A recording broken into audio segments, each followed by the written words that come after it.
Exam Hunter YouTube channel के साथ साथ आपको एग्जाम हंटर का टेलीग्राम चैनल भी ज्वाइन करना बहुत ज़रूरी है। सारे अपडेट्स, सारे नोटिफिकेशन, उसके साथ साथ मॉडल आंसर, क्विज वगैरह सारे इसी चैनल पर करवाया जाता है। तो इसको आप ज्वाइन कर लीजिए। हर वीडियो के डिस्क्रिप्शन में इसका लिंक दिया रहता है, उस पर आप सर्च करके ज्वाइन कर सकते हैं, या टेलीग्राम पर जाकर आप सर्च कीजिए बीपीएससी एग्जाम हंटर और उसको ज्वाइन कर लीजिए। Hello guys, welcome to exam hunter. So as we know we are doing previous year question bank. Bihar के बीपीएससी में आज तक के जितने भी क्वेश्चन पूछे गए हैं हम लोग उसको टॉपिक वाइज कर रहे हैं। तो आज हम करेंगे मौर्यन वंश के बारे में, ठीक है। मौर्यन वंश, डेट इज़ मौर्यन एम्पायर। इसके पहले हर्यंका, नंद, उसके बाद वैदिक, पहले वाला जितना भी हिस्ट्री का जो टॉपिक है ना, उस पर सारे जो बीपीएससी में क्वेश्चन बैंक किए गए हैं, पूछे गए हैं, वो सारे हम लोग डील कर चुके हैं। और आप प्ले लिस्ट में जो बिहार का प्रीवियस ईयर एमसीक्यू में जाके आप इसको देख सकते हैं।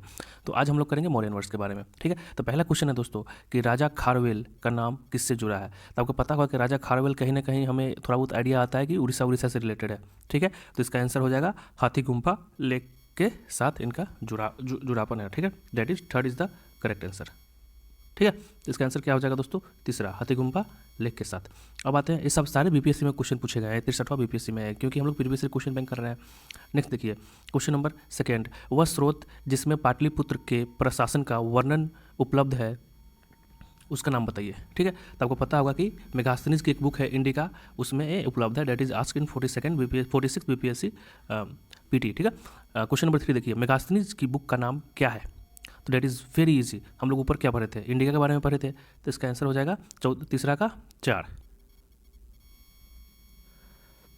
ठीक है। यहाँ तक क्लियर हो गया। दूसरा का 3 हो गया, तीसरा का 4 हो गया। अब ये चौथा का देखिए क्या है कि चौथा क्वेश्चन है कि कौटिल्य अर्थशास्त्र, कौटिल्य की जो बुक है अर्थशास्त्र, कितने अधिकरणों में विभाजित है, ठीक है। तो इसका आंसर हो जाएगा आपका चौथा का 4, 15 में विभाजित है। क्वेश्चन नंबर 5 देखिए, निम्नलिखित में से प्राचीन भारत की कौन सी लिपि दाहिने से बाएं की ओर लिखी जाती है। और ये क्वेश्चन 65वां बीपीएससी में पूछा गया है। इसको आपको पता होगा, ये काफ़ी इजी क्वेश्चन है, इसका खरोष्ठी, ठीक है।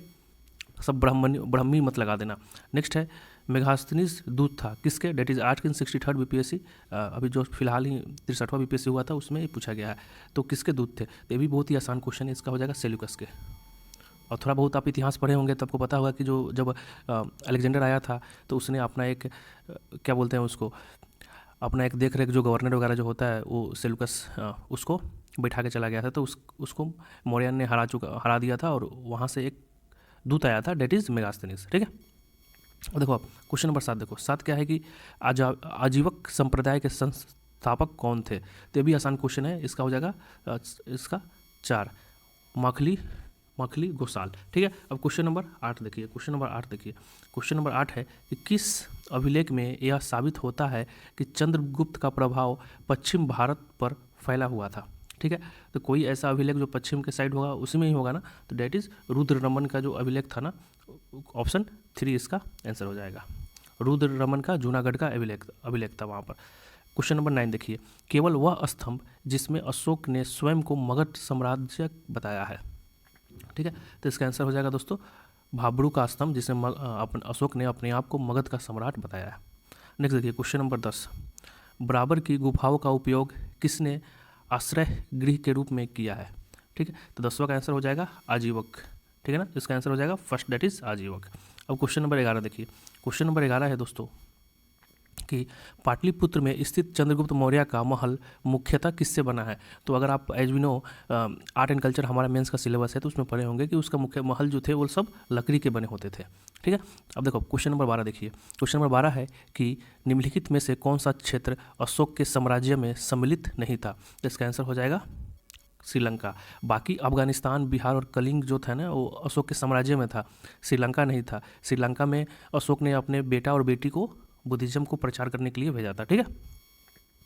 नेक्स्ट देखिए क्वेश्चन नंबर 13, पाटलिपुत्र को किस शासक ने सर्वप्रथम अपनी राजधानी बनाई थी। तो देखो अब इसमें तो एक आपको पता होगा उदयन है, लेकिन उदयन इसमें ऑप्शन नहीं है, तो इसमें क्या हो जाएगा चंद्रगुप्त मौर्य, ठीक है। अगला क्वेश्चन देखिए, क्वेश्चन नंबर 14, भारत में पहले साम्राज्य की स्थापना किस शासक के द्वारा की गई थी। भारत में पहले साम्राज्य की स्थापना किस शासक द्वारा की गई थी। तो इसका आंसर हो जाएगा चंद्रगुप्त मौर्य के द्वारा।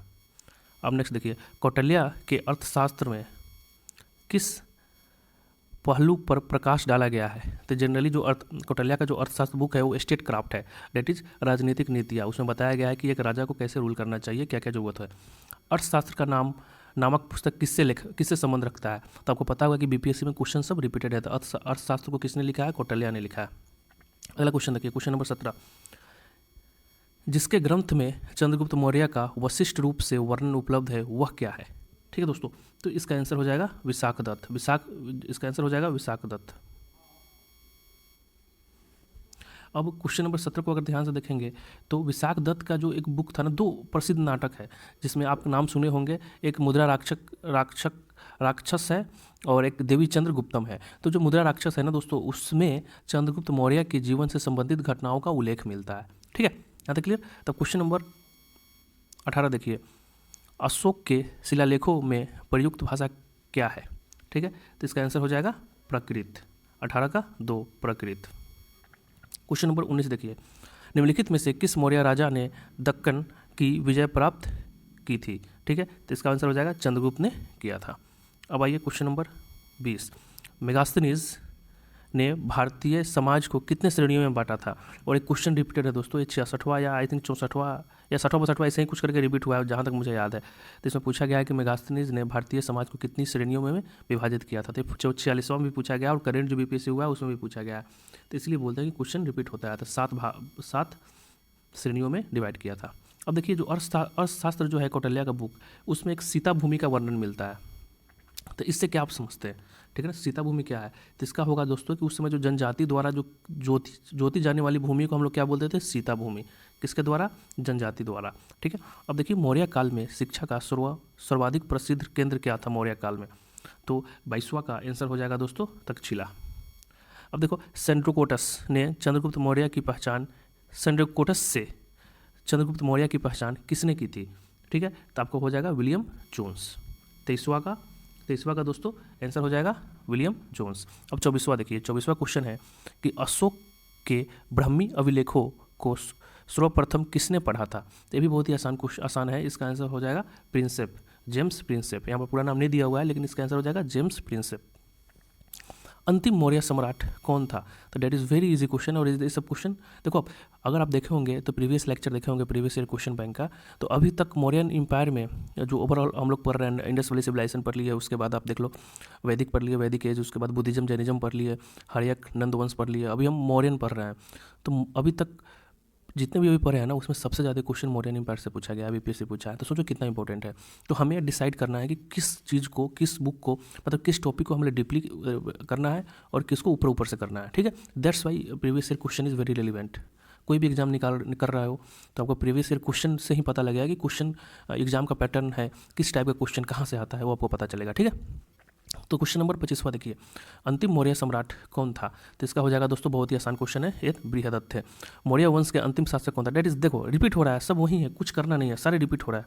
ठीक है ना, तो 26वां का आंसर क्या हो जाएगा? वही 3। ठीक है, इंडिका के लेखक कौन थे? तो ये भी आपको पता होगा। पहले हम लोग इंडिका कितना कर लिए, तो इसका आंसर हो जाएगा मेगास्थनीज। आई होप यहाँ तक क्लियर हो गया होगा। अब देखिए क्वेश्चन नंबर 28 देखिए, क्वेश्चन नंबर 28 है कि कलिंग नरेश खारवेल का संबंध था, ठीक है, किससे था?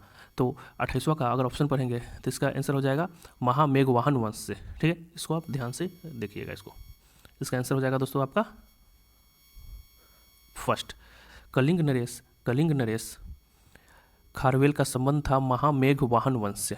अब देखिए क्वेश्चन नंबर 29 देखिए, किस प्रकार की भूमि को अपृहत, ऐसे जो वर्ड सब है ना, ये सब काफ़ी डिफिकल्ट होता है रिमेंबर करने में, तो इसको ध्यान से कीजिएगा, नोट्स बना लीजिएगा कहीं कि जो आपको आता है वो तो सही है, जो आपको नहीं आ रहा है ना उसको एक डायरी में शॉर्ट फॉर्म में लिख लीजिए कि लास्ट में रिवीजन करने में सही होगा। तो जो अपृहत था भूमि, उसका मतलब क्या था?